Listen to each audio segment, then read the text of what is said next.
И снова здравствуйте! Вы просили меня сделать ролик о том, как замерить объем руки для полных рук, для возможности свободы движения, когда рукав оказывается узким, двигаться неудобно. Показываю, раз было не совсем понятно на моих картинках.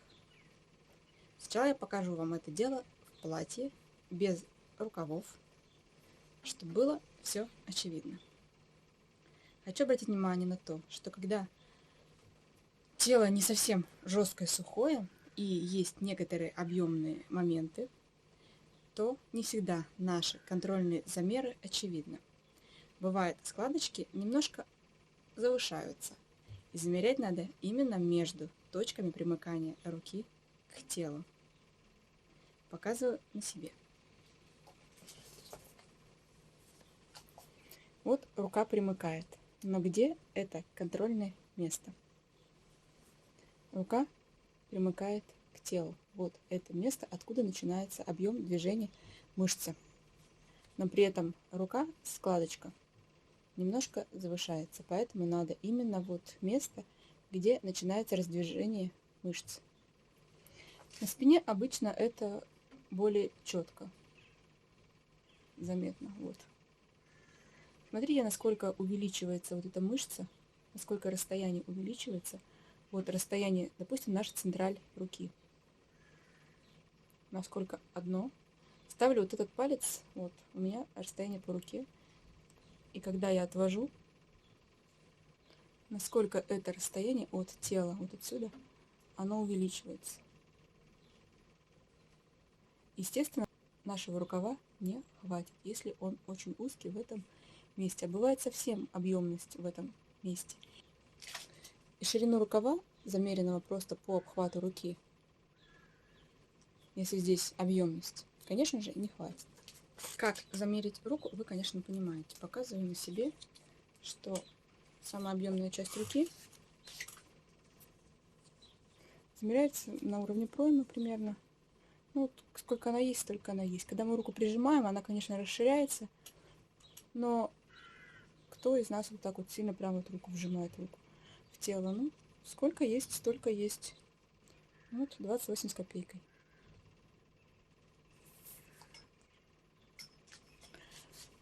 Для того, чтобы замерить самую объемную часть руки, которая влияет на подвижность, видно, что я закрепила примерно на уровне 3 сантиметров.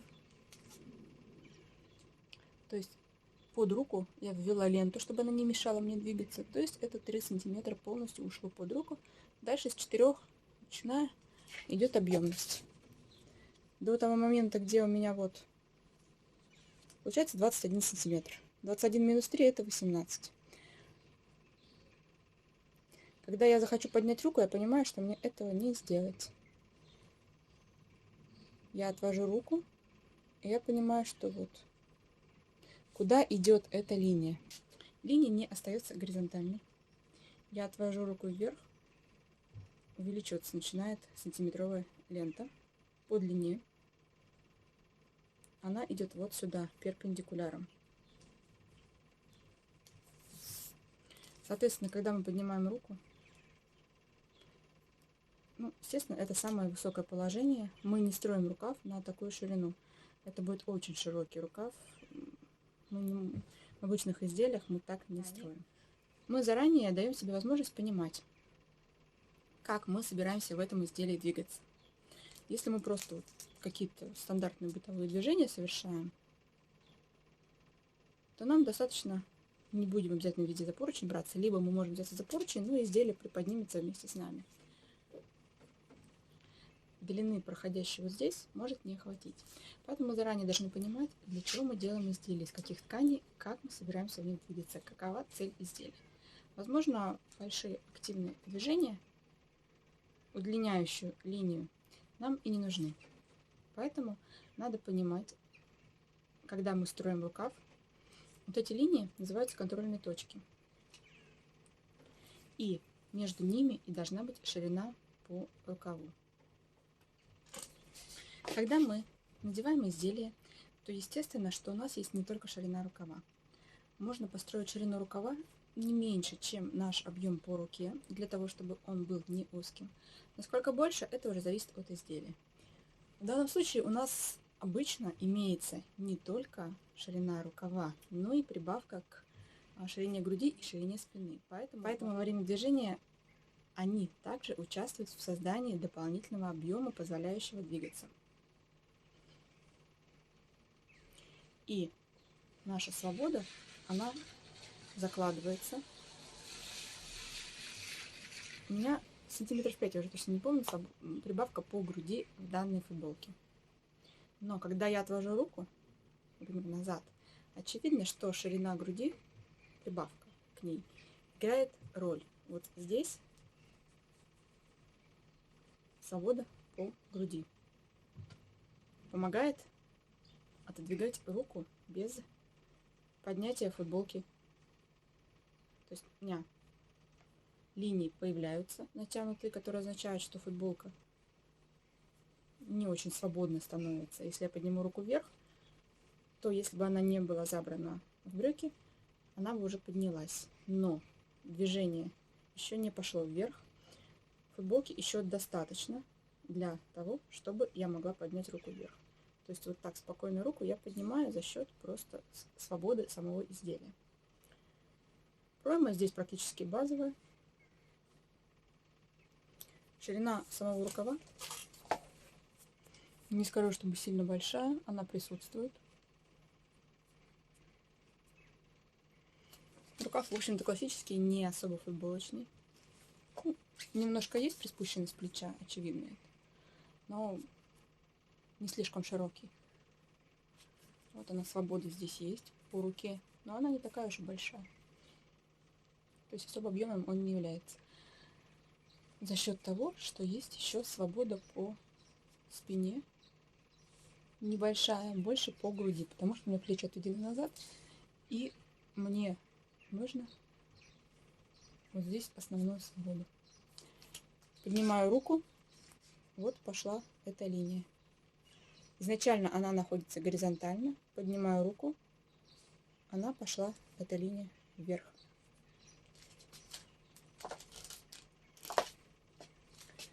Вот контрольная точка находится здесь. Это мыло, это не страшно. Вот мои контрольные точки. Сзади симметрично. Ставлю палец в контрольную точку. Пошла рука вверх. Чтобы лучше было заметно. Линия, в общем-то, относительно горизонтально нарисовала. Ставлю точку, где рука примыкает, палец. Пошла рука вверх. Видите направление этой линии.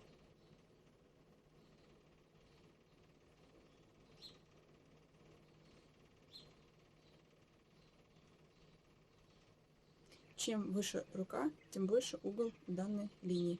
У прямо отведенной руки линия, она, вот центр руки. Тут уж извините, как криво могу. В зеркало не все могут, глядя, нарисовать что-то. Здесь у нас перпендикуляр. Здесь линия параллельно линии, которую мы замеряем обхват руки на уровне проймы. Вот этот прямой угол. То есть линия выходит из контрольной точки и к центру рукава приходит перпендикулярно. Если вы чертите какой-то рукав, отличный от классического, укорачивая кат, делая его более широким, надо понимать, что данная линия замеряется перпендикулярно центру.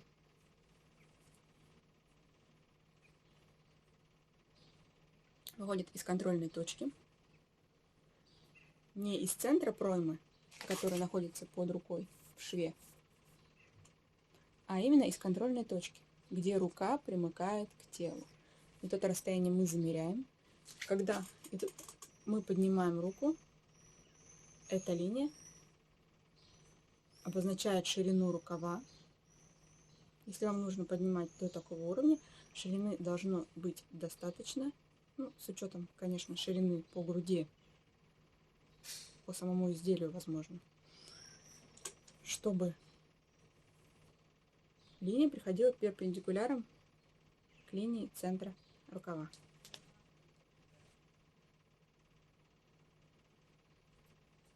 Она идет параллельно рукаву по замеру рукава в самом широком месте.